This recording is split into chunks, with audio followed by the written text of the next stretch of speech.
नमस्कार, मेरा नाम है अभयराज और निष्पक्ष दिव्य संदेश के YouTube मंच पर आपका स्वागत है। कांवड़ यात्रा में रेहड़ी और दुकानों पर नाम लगाने को लेकर मुजफ्फरनगर में प्रशासनिक विवाद अभी थमा भी नहीं था कि योगी आदित्यनाथ की सरकार ने इस फैसले को पूरे उत्तर प्रदेश में लागू कर दिया। फैसले में कहा गया कि कांवड़ यात्रा के दौरान रेहड़ी और सभी दुकानदारों को ठेले और दुकानों पर अपना नाम लिखाना होगा, जिससे श्रद्धालुओं की आस्था बनी रहे। योगी सरकार के इस फैसले का विपक्ष के साथ साथ एनडीए के सहयोगी दलों ने भी विरोध शुरू कर दिया है। विरोध और विवाद में फंसी योगी सरकार के इस फैसले के लागू करने के पीछे दो आंकड़े और एक कहानी को वजह बताया जा रहा है। क्या है वो दो आंकड़ा और एक कहानी, इसे विस्तार से जानते हैं। सर्वे एजेंसी CSGS के मुताबिक हालिया लोकसभा चुनाव में उत्तर प्रदेश में धार्मिक ध्रुवीकरण का मुद्दा नहीं चल पाया। इसका असर बीजेपी की सीटों पर देखने को मिला। बीजेपी यूपी में 62 सीटों से 33 पर पहुंच गई है। बीजेपी गठबंधन को 80 में से 36 सीटों पर जीत मिली। CSGS के मुताबिक ओबीसी, दलित और मुस्लिम के वोट इस बार विपक्ष को मिला है। इंडिया गठबंधन को सबसे ज्यादा 92% मुसलमान और 82% यादव का वोट मिला है। इसके अलावा 34% कोयरी कुर्मी, 34% अन्य ओबीसी, 25% जाटव, 56% नॉन जाटव दलितों में इंडिया के पक्ष में मतदान किया है।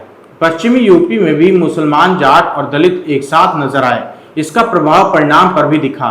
पश्चिमी यूपी की 24 में से 12 सीटों पर इस बार इंडिया गठबंधन ने जीत हासिल की है। यूपी में कांवड़ मार्ग में नोएडा, गाजियाबाद, बुलंदशहर, मेरठ, सहारनपुर, मुजफ्फरनगर, बरेली, संभल, शामली, बागपत, बाराबंकी, प्रयागराज, अमरोहा और वाराणसी जैसे जिले आते हैं। हालिया लोकसभा चुनाव में इन 14 में से 7 जिलों में ही बीजेपी का परफॉर्मेंस बढ़िया था। बाकी जिलों में पार्टी को हार का सामना करना पड़ा। मेरठ में तो जीत का मार्जिन काफी कम था। इन 14 जिलों में विधानसभा की करीब 70 सीटें हैं, जो कुल विधानसभा सीटों को करीब 17% है। इतना ही नहीं, आगामी दिनों में जिन 10 विधानसभा सीटों पर उपचुनाव होने हैं, उनमें से 3 विधानसभा सीट इन्हीं इलाकों से अधीन है। योगी आदित्यनाथ के लिए यह विधानसभा उपचुनाव काफी महत्वपूर्ण माना जा रहा है।